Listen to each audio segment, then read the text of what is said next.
here, and welcome to my May wrap-up. Before we get started, I'd like to give a star rating system disclaimer. I tend to be a little harsher with my ratings, so I want to give some context on what my ratings mean. 1 star means I didn't like it, 2 stars means it was okay, 3 stars means I liked it, 4 stars means I really liked it, and 5 stars means it was amazing. Before we dive into the books, let's look at some statistics. This month was not a good reading month. I only read 3 books, and I DNF'd 6 books.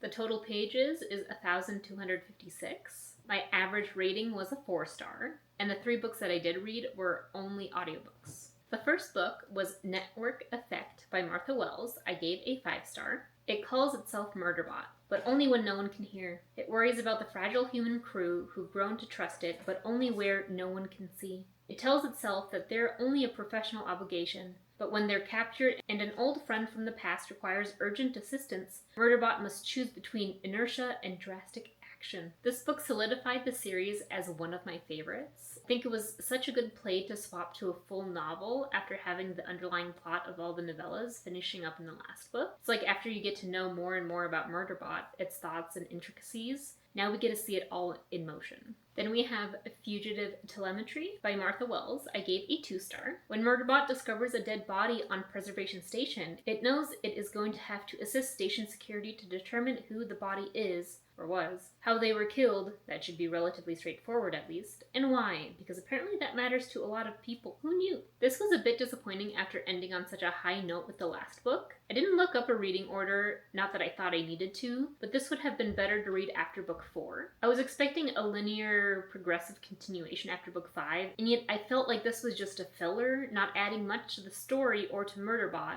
I did enjoy it overall still, but comparatively with the rest of the series, I felt like it fell flat. And the final book, Pride and Prejudice by Jane Austen. I gave a 5 star. It is a truth universally acknowledged that a single man in possession of a good fortune must be in want of a wife. The famous opening words of Pride and Prejudice carry the reader straight to the heart of the Bennet household, the home of no fewer than 5 marriageable daughters. Austen's best-loved romance unfolds around the 2 eldest, Jane and Elizabeth, and 2 eligible bachelors, Mr. Bingley and his friend Mr. Darcy. When the lively Elizabeth first meets the aloof, conceited Darcy, she dislikes him immediately, but this is only the prelude to a classic attraction of opposites. This caught me by such a pleasant surprise. Classics are really a hit or a miss for me, and I was a little nervous about this one, mainly due to the language. I listened to this on audiobook and had no problem understanding what was going on. You really got to understand each character really well, and the relationship between Elizabeth and Darcy worked well for me, and I even gasped multiple times during their interaction. And these are the 6